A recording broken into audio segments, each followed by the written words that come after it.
अस्सलामुअलैकुम वरहमतुल्लाहि वबरकातुहू। दोस्तों, बहुत सारे साथियों की तरफ से ये पूछा जा रहा है कि फ़ॉर्म भर के हो चुका है, अब हमें क्या करना है।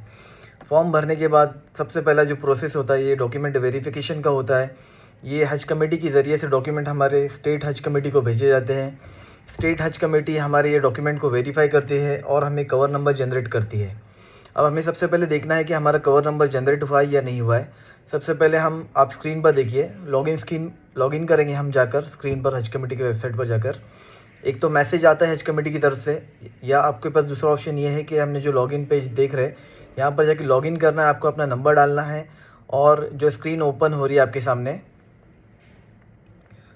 इस तरीके का ये डैशबोर्ड ओपन होगा, जिसमें आप देख रहे हैं इसमें एप्लीकेशन कैटेगरी लिखा हुआ है 65+, साथ में एम्बार्केशन पॉइंट जो सिलेक्ट हुए वो लिखे हुए हैं और स्टेटस देख रहे हैं आप, जो स्टेटस में लिखा हुआ है अप्लाइड यानी ये अब तक डॉक्यूमेंट वेरीफाई हुए नहीं है और कवर नंबर जनरेट नहीं हुआ है।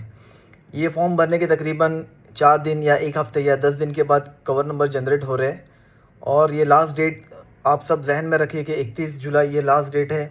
एक्सटेंड होंगी या नहीं होंगी ये हम नहीं जानते, लेकिन इसलिए जल्द से जल्द जो बाकी लोग हैं उन्हें अपने फॉर्म भर लेने चाहिए।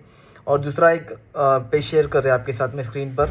दूसरा ये डैशबोर्ड आप देखिए कि यहाँ पर कैटेगरी दूसरा नंबर डाल के जब चेक किया जा रहा है, एप्लीकेशन कैटेगरी जनरल है। यहाँ पर स्टेटस आप देखेंगे तो कवर जनरेटेड लिख के आ रहा है, यानी इनका कवर जनरेट हो चुका है। इनके डॉक्यूमेंट हज कमेटी ऑफ इंडिया की तरफ से, स्टेट हज कमेटी की तरफ से वेरीफाइड हो चुके हैं और इनका कवर नंबर ग्रुप आईडी देखिए, ऊपर ग्रुप आईडी लिखा हुआ है और नीचे कवर नंबर MHF।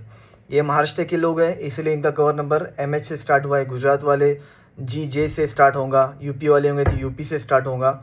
और जो 2 लोग इस कवर में हैं तो ये 2 लोग का कवर है और इसमें सिलेक्शन ये कवर जनरेट हुआ है और ये कवर नंबर जनरेट के ऊपर ही आगे के हमारे सब प्रोसेस होंगे। ये कवर नंबर ही के ऊपर हमारा ड्रॉ होगा, यानी जो कुर्रा होगा वो इसी कवर नंबर के ऊपर से ही होगा और इसी के ज़रिए से हमारा सिलेक्शन होगा।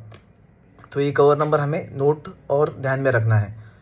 कवर नंबर के जनरेट होने के बाद हमें बस होल्ड करना है और हमें इंतज़ार करना है कुर्रा का। कुर्रा ये हज कमेटी ऑफ इंडिया की लास्ट डेट के बाद अगर डेट एक्सटेंड होती है तो जो डेट एक्सटेंड होने के बाद वो डेट ख़त्म होने के 8-10 दिन के बाद या 15 दिन के बाद कुर्रा होगा। हो सकता है कि अगले महीने के एंड तक कुर्रा हो जाए और कुर्रा में हमारा नंबर जब सिलेक्ट होगा तो उसके बाद हमें अपना फॉर्म जो डाउनलोड किया हुआ फॉर्म है उसके प्रिंट निकालने हैं। साथ ही साथ मेडिकल फिटनेस सर्टिफिकेट जमा कराना होगा गवर्नमेंट हॉस्पिटल्स के ज़रिए से, जिसका फॉर्मेट भी हज कमेटी के वेबसाइट पर दिया जाता है। और सेल्फ अटेस्टेड करके पूरे डॉक्यूमेंट हमें पासपोर्ट की ज़ेरॉक्स के साथ जमा करना है।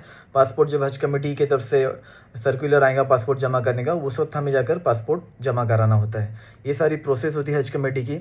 और उसी के साथ में जब पहला जब कुर्रा होता है उसी के साथ में फ़र्स्ट पेमेंट भी जो भरना होगा वो 1,52,300 रुपये ये फ़र्स्ट पेमेंट की हर हाजी को जाने वाले को तैयारी रखनी है। ठीक है। अस्सलामु अलैकुम वरहमतुल्लाहि वबरकातुहू।